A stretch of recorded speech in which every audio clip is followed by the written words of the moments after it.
Yang bertanya kenapa surat Al-Ikhlas dinamakan dengan ikhlas. Kita sering dengar kata khalas. Khalas kalau di kelas itu ya. Khalas itu selesai. Selesai intaha. Artinya apa? Tidak ada yang mampu menyelesaikan urusan apapun kecuali Allah. Hanya Allah. Kemudian ikhlas kita maknai dengan murni. Murni atau bersih.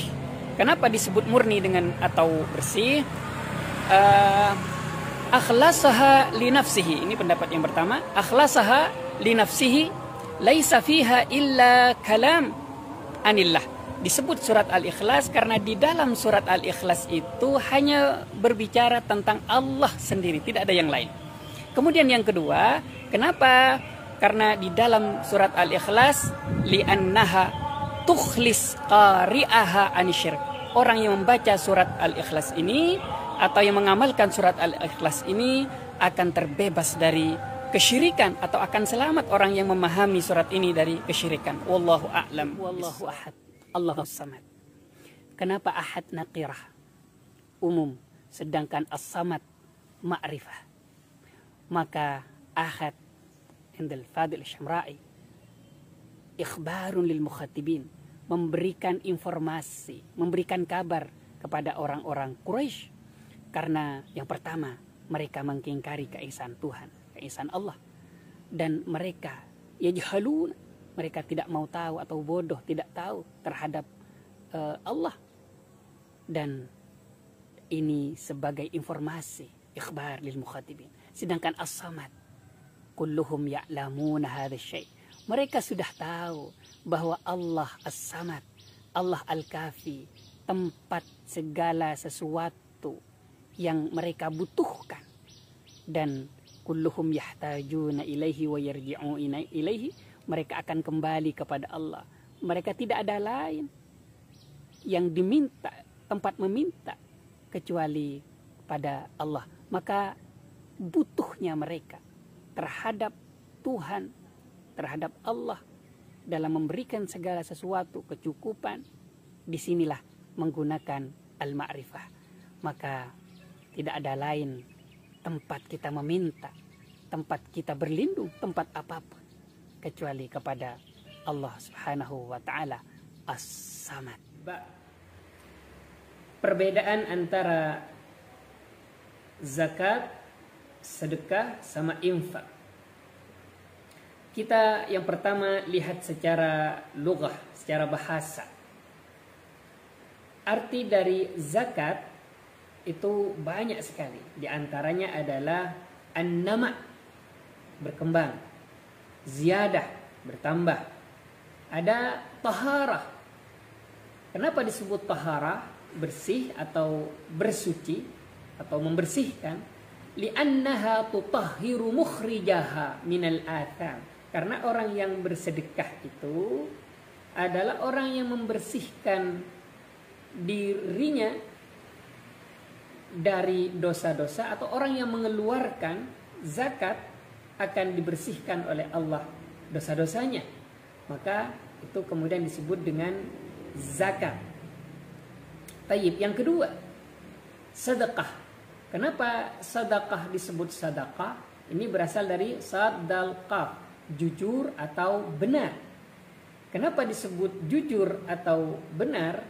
Dari sini kita akan mengetahui bahwa biha tadulluh, dengan sedekah itu ala sidqil muslim, bahwa orang muslim itu benar-benar jujur kalau dia mengeluarkan sedekah, benar-benar taat kepada Allah dalam fil ubudiyah wa ta'atihi. Maka belum bisa disebut orang yang muslim yang baik kalau dia belum jelas, belum jujur.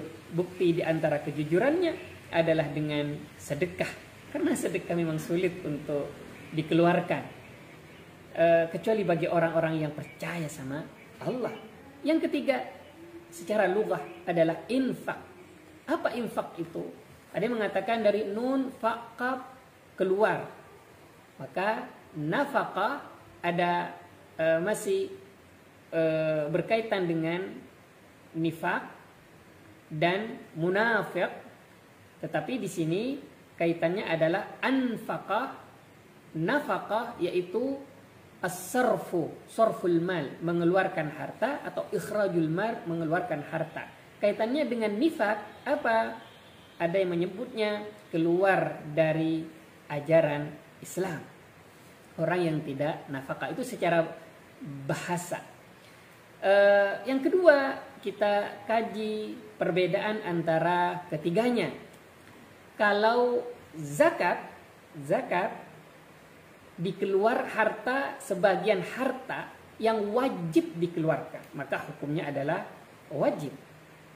Dan ada waktu-waktu tertentu seperti zakat fitrah, maka wajib dikeluarkan ketika bulan Ramadan sampai sebelum salat. Sedangkan sedekah adalah sesuatu yang dikeluarkan dengan sukarela, tidak fardu ain, juga tidak fardu kifayah. Dan tidak hanya berupa harta, bisa berupa jasa, bisa berupa apapun, dengan waktu yang juga tidak terikat.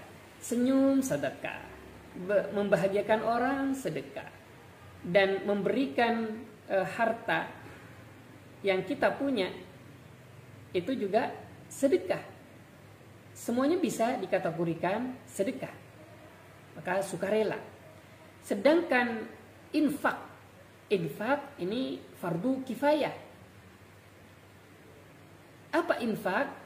Dikeluarkan pada dikeluarkan kepada seseorang yang membutuhkan, seperti korban banjir, kemudian pembangunan masjid, pembangunan madrasah, atau yang sejenisnya, maka ini masuk infak. Kenapa fardu kifayah? Karena seandainya tidak ada orang satupun yang mengeluarkan infak ini, maka semuanya berdosa. Itu perbedaan antara sedekah, infak, dan zakat. Wallahu a'lam bishawab. Assalamualaikum warahmatullahi wabarakatuh. Ayyuhal ahibba, bertemu lagi dengan kajian-kajian Al-Quran yang sangat luar biasa. Kajian kali ini adalah ya mutakallim yang disebut dan ya mutakallim yang dibuang, seperti wakhshawni dan wakhshawni. La tas'alni disebut, ada yang dibuang. Fala tas'alni dihilangkan. Tapi kajian kali ini adalah terkait dengan ibadi yang disebut ya mutakallimnya dan ibadi. Dalam ayat wa idza sa'alaka ibadi anni fa inni qarib, ini disebut iya-nya, tapi ada ayat yang lain yang dihilangkan. Qul ya ibadiyalladzina amanu taqu rabbakum. Kira-kira perbedaannya apa? Yang pertama yang disebut ini ausa, hamba-hamba Allah yang cukup banyak. Dan ini terkait dengan uji budak watadda'i. Siapapun yang berdakwah kepada Allah, maksudnya dakwah tadda'i, berdoa, orang-orang yang berdoa, maka Allah sangat dekat dan Allah akan uji dakwah tadda'i. Berbeda dengan yang kedua, ya ibadi, dibuang ya-nya. Kenapa? Karena menyusul ibad, setelah ibad apa? Amanu. Kalau ibad secara umum, tapi ini ibad yang memiliki sifat amanu. Ada pertanyaan, ada loh. Qul ya ibadilladzina amanu, yang setelah amanu juga dipanjangkan, seperti wa qul li ibadi yaqulul lati hiya ahsan. Ya ibadilladzina amanu inna ardi wasi'ah. Ini panjang, ada amanunya juga. Tetapi tidak ada ittaqawnya. Maka umum hamba secara umum disifati lagi dengan amanu. Kemudian yang dihilangkan dianya lebih sempit lagi, amanu ittaqaw. Karena tidak semua hamba Allah beriman, dan tidak semua yang amanu kemudian bertakwa. Wallahu a'lam bishawab. Assalamualaikum warahmatullahi wabarakatuh. Kata ayyaman ma'dudah dalam ayat puasa. Ini jamak qillah yang bermakna sedikit, antara 3 sampai 10. Tapi kita tahu bahwa bulan Ramadan tidak hanya 3 sampai 10 hari, tetapi sampai 29 atau bahkan 30 hari. Maka apa makna dari redaksi sedikit ini? Maka Al-Fadil As-Samra'i mengatakan, hada tanzilul katsir 'alal qalil, sedikit tapi bermakna banyak. Apa yang banyak? Yang pertama adalah saking banyaknya pahalanya. Maka pahala Ramadan ini luar biasa. Yang kedua adalah ringan, bermakna ringan bagi seorang mukmin, tidak berat melakukan puasa meskipun beberapa hari itu. Yang ketiga adalah waktu terbatas. Tapi ke dalam keterbatasan waktu itu kita harus memaksimalkan. Al-kafirun, Allah menggunakan ya ayyuhal kafirun, tidak menggunakan ya ayyuhalladzina kafaru atau ya ayyuhalladzina yakfurun. Artinya wahai orang-orang yang kafir, bukan yang sedang kafir atau yang akan kafir. Allah tidak menggunakan fi'il madhi, hal atau mustaqbal. Apa artinya? Artinya wahai orang-orang yang terus-menerus dalam kekafiran. Ya ayyuhal mustamirruna fi kufr, terus-menerus dalam kekafiran. Hal ini sesuai dengan akhir ayat, yaitu lakum dinukum waliyadin, bagi kalian agama kalian, lakum dinukum waliya din, dan bagiku agamaku. Maka wali dini asalnya agamaku.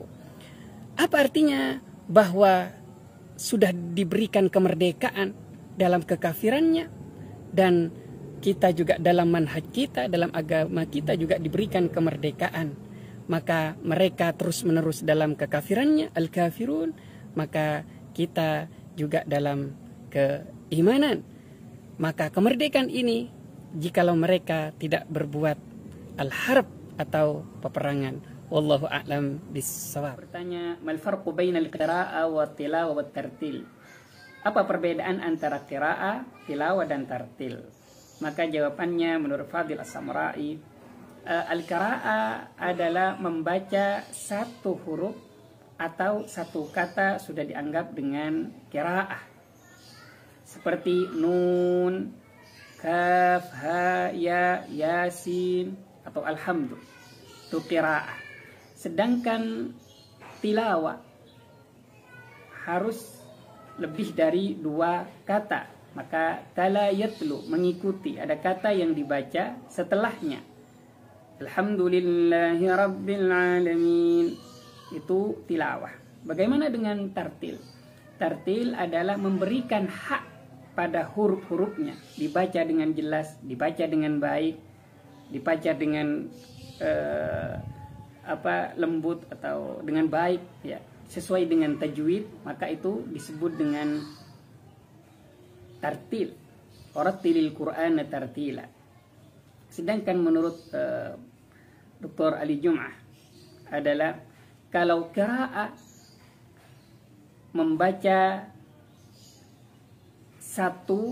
membaca dengan keras atau membaca dengan hati, qara'tu bi'aini.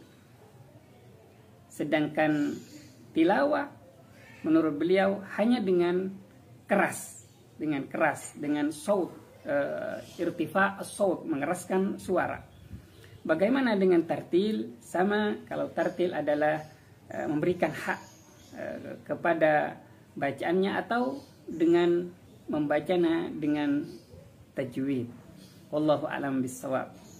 Assalamualaikum warahmatullahi wabarakatuh. Yuridu bikumul yusra wa la yuridu bikumul usra. Allah menghendaki kemudahan bagi kalian dan tidak menghendaki kesulitan bagi kalian. Ayat ini betapa mesranya. Betapa Allah hanya ingin kemudahan bagi hamba-hambanya, bukan kesulitan. Dan dalam beberapa literatur bahwa Allah menginginkan kemudahan bukan hanya di dalam puasa, bukan hanya dalam mengganti puasa atau yang terkait dengan puasa, tapi dengan seluruh aspek Allah ingin kemudahan. Tetapi karena ketidakpahaman sebagian orang, maka dikiranya puasa menyulitkan. Sebenarnya puasa adalah solusi. Puasa adalah kebaikan untuk dirinya sendiri dan itu merupakan kebutuhan. Seperti orang yang berolahraga untuk hebat, untuk sehat, kemudian dia menyusahkan dirinya. Mungkin buat orang lain kelihatan menyusahkan dirinya. Sebenarnya dia tidak menyusahkan dirinya. Dia berbahagia agar menjadi sehat, menjadi kuat, menjadi berotot. Yuridu bikumul yusra wala yuridu bikumul usra. Maka ada perbedaan di sini antara iradah dan masyiah. Iradah hanya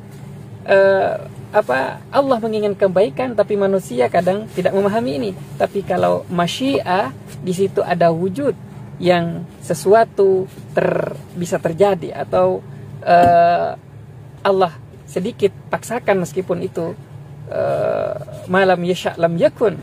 Tetapi iradah di situ Allah menginginkan kemudahan, tapi manusia kadang tidak mau kemudahan itu. Nah, kemudian yang kedua, yuridu bikumul yusra wala yuridu bikumul usra. Ini diulang sampai 2 kali iradahnya. Apa? Hanya keinginan Allah untuk hambanya mudah, bukan sulit. Masya Allah, tabarakallah. Assalamualaikum warahmatullahi wabarakatuh. Apa perbedaan tanazzalu dan tatanazzalu? Dalam kitab At-Ta'bir Al-Qur'ani menarik untuk kita simak.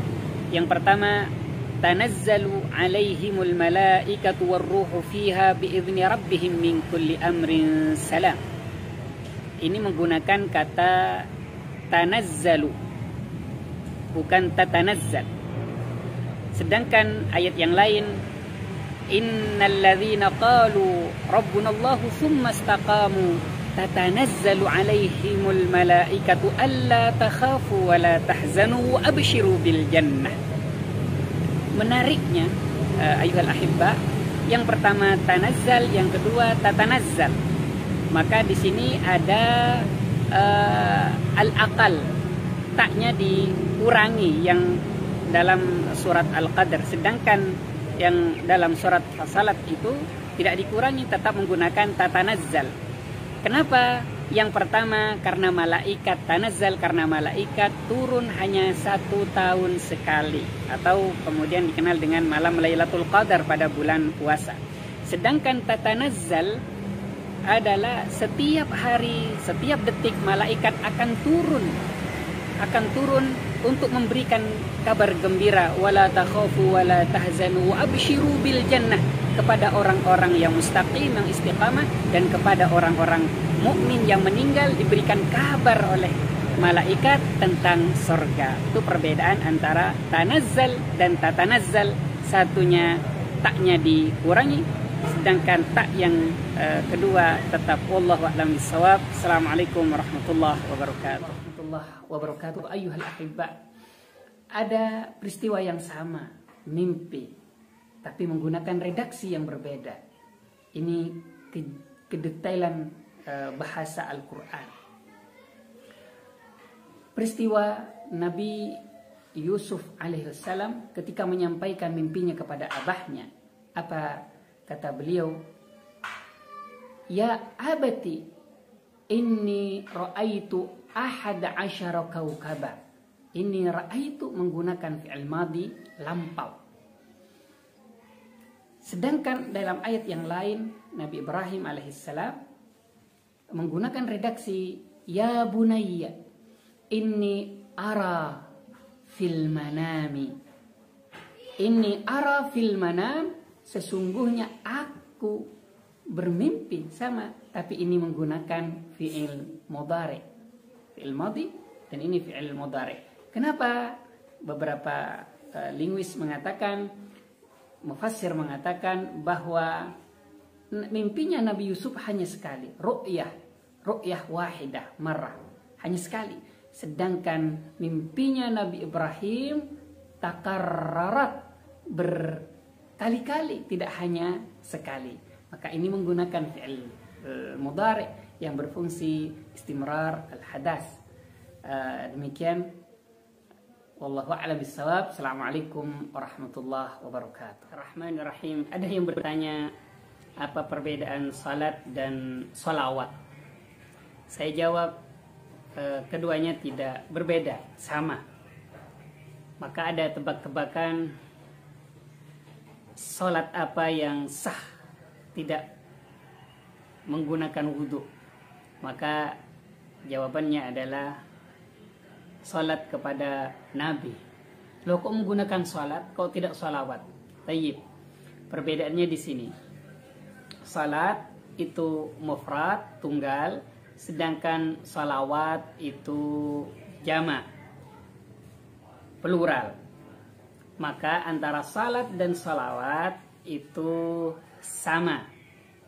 Salat secara bahasa adalah ad-du'a, tapi ini memiliki arti yang cukup luas secara bahasa dan memiliki makna juga yang banyak.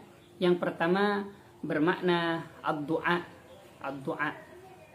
Yang kedua bermakna ar-rahmah was-sana, seperti dalam Al-Quran, innallaha wa malaikatahu yusalluna 'alan nabi ya ayyuhalladzina amanu sallu 'alaihi wa sallimu taslima. Ini bermakna ar-rahmah was-sana, rahmat atau pujian Allah kepada Rasulnya Muhammad. Kemudian juga bermakna maghfirah. Salat bermakna ampunan atau bermakna maghfirah. Dan berbagai macam makna salat. Ayuhal ahibba, maka salat itu secara bahasa memiliki banyak arti. Kemudian kalau dalam kitab-kitab fikih lebih kepada as-salatu lughatan ad-du'a, bahwa salat secara bahasa adalah ad-du'a. Kenapa salat disebut salat? Di antaranya karena isi dari salat itu adalah doa. Ada juga yang menyebutkan bahwa kenapa salat disebut salat? Karena orang yang meninggalkan man tarakaha, orang yang meninggalkan yasilu ilan nar, akan sampai kepada neraka. Tapi bagi orang yang salat, maka dia akan masuk surga.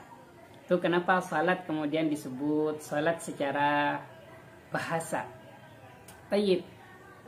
Kenapa kemudian kita lebih cenderung menyebut dengan salawat kepada Rasul? Bisa kedua-duanya, bisa salat kepada Rasul, bisa salawat kepada Rasul. Salawat ini maka ada salawatu al-khams, bukan khamsah, khams, salat 5 waktu menggunakan kata salawat. Ada zuhur, asar, maghrib, isya, subuh. Kemudian karena kita sering mendengar kata salawat, seakan-akan salawat hanya kepada Nabi. Tidak. Maka bisa juga salat kepada Nabi. Ini memiliki arti as-sana atau memiliki arti ar-rahmah. Kalau di innallaha tadi wa malaikatahu yusalluna 'alan nabi ila akhiril ayat. Dengan berbagai macam arti dan juga ada ulama yang mengulas dalam falsafatus salah itu mengatakan bahwa kata salat juga dari bahasa Ibrani, bahasa Babilonia dan dari bahasa-bahasa yang lain. Tapi pada akhirnya bahwa secara istilah kemudian adalah yang dimulai dari takbir, kemudian diakhiri dengan salam dengan berbagai gerakan-gerakan, dan dari awal sampai akhir adalah doa kepada Allah Subhanahu wa taala. Itulah arti salat. Wallahu a'lam. Assalamualaikum warahmatullahi wabarakatuh. Rahmanirrahim. Ada yang bertanya, kenapa haid disebut haid, kenapa nifas disebut nifas, kenapa istihadah disebut istihadah. Tayyib. Yang pertama, haid disebut haid itu dari kata haba yahidu, mengalir, sala yasilu. Karena darah yang keluar dari seorang perempuan itu mengalir, meskipun sebenarnya tidak mengalir tetapi menetes tetap, dan ini makna dari haba yahidu.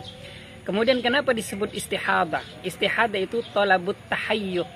Artinya ka'anna masjal mar'ati wa tabi'atuha. Ada dorongan kuat dari karakter seorang perempuan terkait dengan darah yang keluar itu, seakan-akan perempuan itu minta keluar darah. Itu istihadah. Sehingga ini belum disebut dengan haid, tetapi talabut tahayyud. ada darah yang ingin keluar dari seorang perempuan. Yang ketiga, kenapa disebut nifas? Itu dari kata tanfis. Tanfis itu keluar darah dari rongga. Dan nifas itu sendiri bermakna an-nafsu ma'khudun minan nafas. Ada yang mengatakan itu bermakna dam, darah. Maka ketiganya terkait dengan darah. Ada yang mengatakan bahwa kenapa disebut nifas, karena dari nafsun, yang keluar dari seorang perempuan adalah jiwa. Maka anak yang keluar dari seorang perempuan itu setelah atau ketika melahirkan, maka disebut dengan nifas. Itu kaitannya antara haid, istihadah dan nifas. Wallahu a'lam bishawab. Ayat ini sungguh sangat menarik. Qul la yusibana illa ma kataballahu lana. Di sini menggunakan lana, bukan alaina. Qul la yusibana, tidak menimpa kami kecuali yang Allah telah tetapkan lana, pada kami, bukan alaina, bukan atas kami. Apa perbedaannya? Perbedaannya adalah apapun yang Allah timpakan kepada manusia, kepada kita, kepada kami, itu adalah sesuatu yang baik. Walau hal yang kita anggap buruk mungkin, adalah sesuatu yang baik yang Allah berikan kepada kita. Tulana, bukan alaina, bukan sebuah keburukan. Maka tinggal kita melihat apakah yang menimpa kepada kita itu merupakan kebaikan atau merupakan keburukan. Disinilah Allah, rahmat Allah yang sangat luar biasa kepada kita. Allah tidak pernah zalim kepada hambanya. Apapun yang Allah berikan selalu berupa kasih sayang. Wallahu a'lam. Assalamualaikum warahmatullahi wabarakatuh. Kaifa ahwalukum? Mudah-mudahan selalu diberikan kesehatan oleh Allah Subhanahu wa taala. Ada sebuah pertanyaan yang menarik, apa rahasia dari urutan dalam surat An-Nas dari Rabbun Nas, Malikin Nas, dan Ilahin Nas. Dan terakhir dari tiga ini adalah An-Nas. Al-Ustadz Dr. Fadil Asy-Syamra'i menyampaikan rahasia ini. Yang pertama, minal kasra ilal qillah, dari banyak ke sedikit. Apa maksudnya? Kita perhatikan. Rabbun, pendidik dalam satu komunitas, dalam satu tempat, lembaga, maka di situ biasanya ada murabbi, Rabbun, murabbi, pendidik. Juga ada musyrif, ada muallim, pengajar, dan yang lain-lain. Ini banyak dalam satu komunitas. Kalau dalam satu tempat atau di rumah atau lembaga, banyak. Ada tiga bahkan lebih. Ada murabbi, ada musyrif, ada muallim, Rabbun Nas. Yang kedua adalah Malikin Nas, raja. Dan ini lebih sedikit. Kalau tadi pendidik banyak, pengatur banyak, tapi di sini lebih sedikit, raja. Dan raja kalau di kerajaan hanya satu, tapi di dunia ada berapa kerajaan? Banyak. Terdiri dari beberapa raja, ratusan bahkan ribuan raja. Tetapi perhatikan, yang ketiga adalah Ilahin Nas.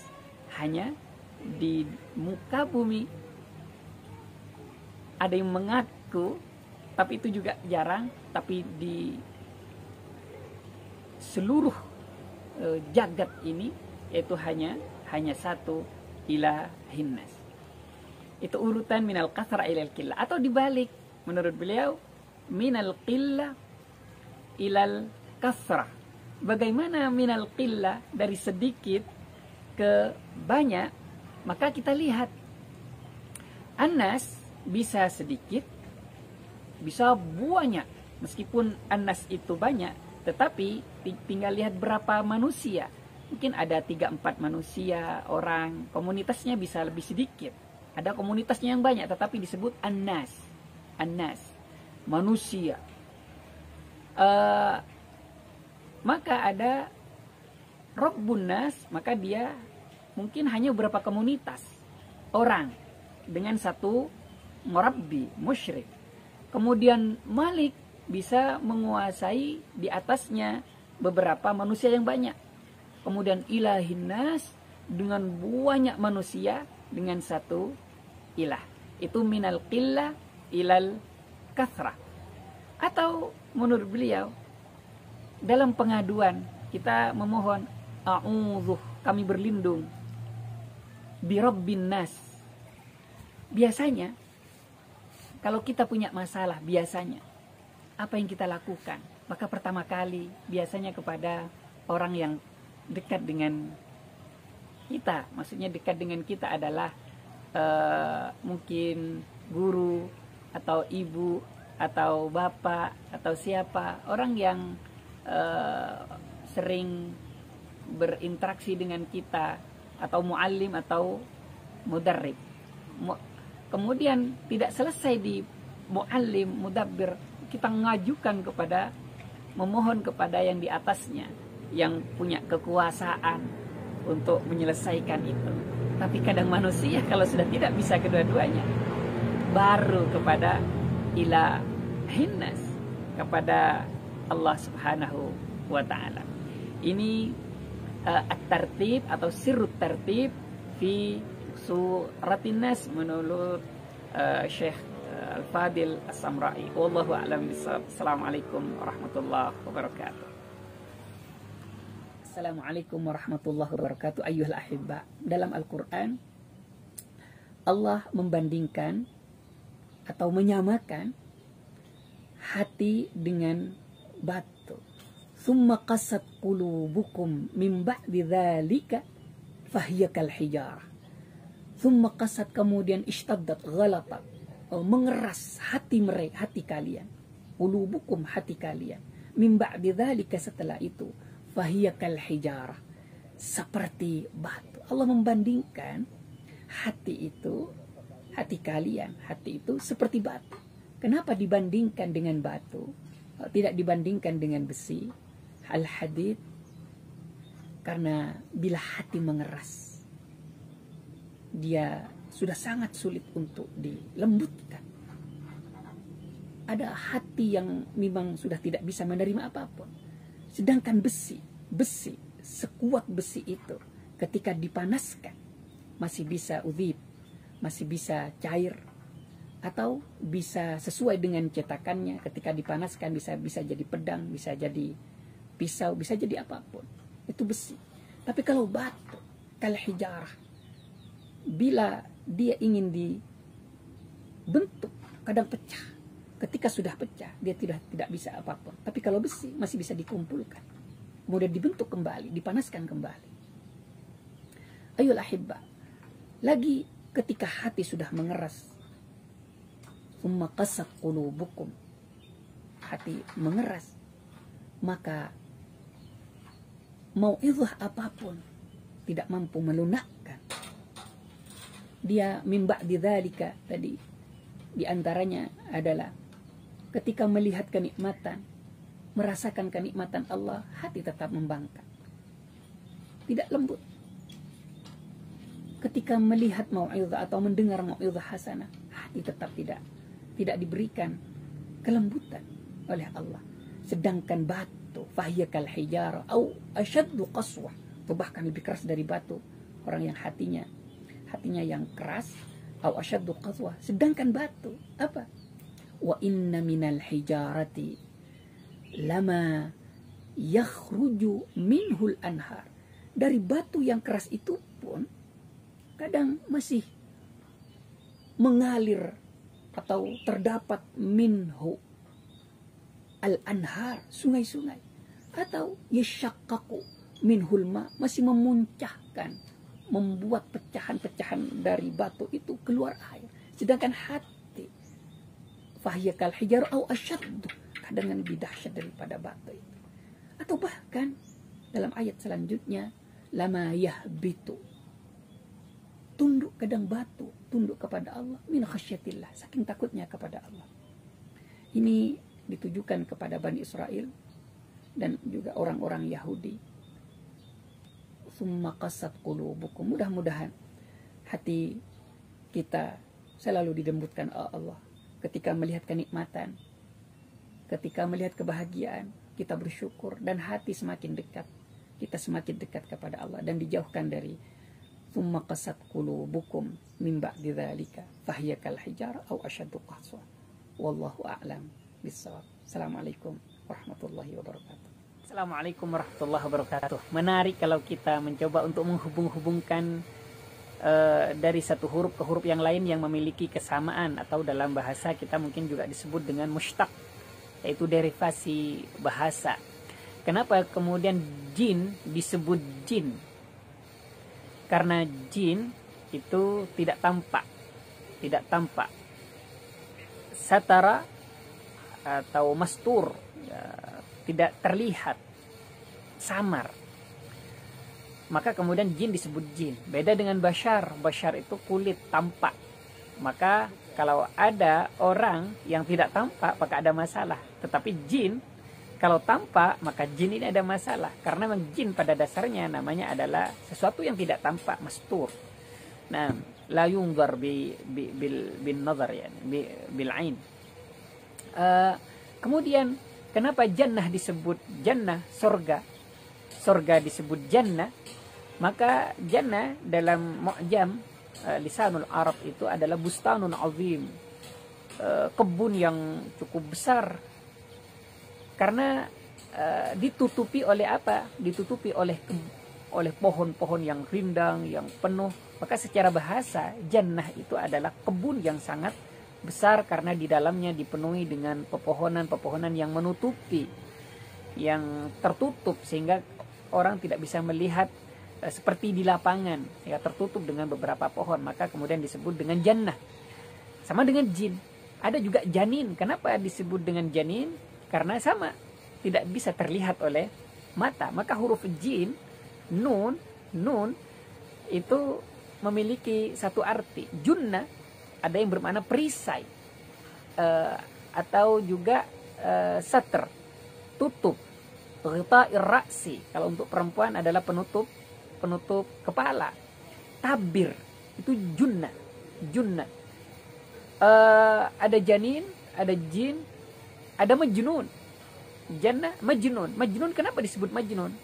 Sama, karena pikirannya tertutup, akalnya tidak mampu mengolah, akalnya tertutup. Maka menarik dalam bahasa Arab ketika kita melihat 1, 2, 3 huruf yang sama, maka maknanya kembali ke makna asal. Misalkan jannah yaitu tertutup, tapi jannah secara istilah fala ta'lamu nafsun ma ukhfiya lahum min qurrati a'yun. Berbeda bahwa jannah di dalam surga adalah sesuatu yang juga tidak bisa digambarkan dengan pikiran kita seperti apa surga, dan juga tidak bisa kita menebak-nebak dengan pikiran kita, karena yang surga yang Allah janjikan itu adalah hal yang sangat luar biasa sehingga kita tidak mampu untuk menggambarkan seperti gambaran-gambaran yang di dunia yang seperti ini, tetapi lebih dari itu. Wallahu a'lam bishawab. Assalamualaikum.